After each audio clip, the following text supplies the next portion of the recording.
It's interesting, over a period of years that I've been fishing and been talking to the fishing fraternity, when rock fishing and any other type of fishing for that matter, safety comes into thought most of the times, or the lack of in many cases. Quite often you hear of this freak wave. This freak wave does not exist. There's no such animal as a freak wave. Stupid fishermen, yes. Freak wave, no. The ocean is your master, and if you consider that it is, at least you'll survive. Many times we hear of the singular fisherman going into the drink. That's rather unnecessary. If you're rock fishing particularly, you should always at least be fishing with a companion. Myself, when I went rock fishing quite regularly, I don't do as much as I used to, but I still do occasionally, I always wear one thing, and quite often we get people saying, now look at this Burke or look at this idiot. Now I always carry this. I always wear this.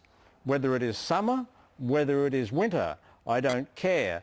It may be hot in the summer, it may be cold in the winter. In the winter time it keeps me warm. In the summertime, of course, I get sweat.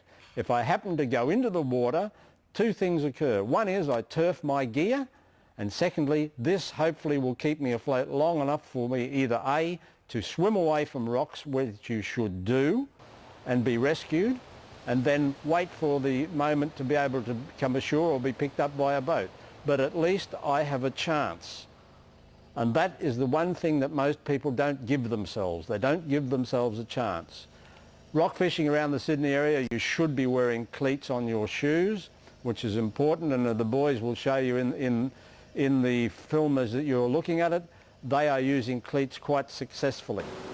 Knives also are very handy to carry with you, one that is accessible, because if you do happen to go in and a bit of line entangles you at least, and you can cut yourself free from either the line or even seaweed that could wrap you up.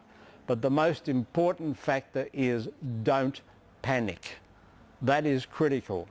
If you're also fishing in virgin territory, and quite a few people do, they quite often do the wrong thing. Follow what most of the locals are either A, doing, or what they tell you.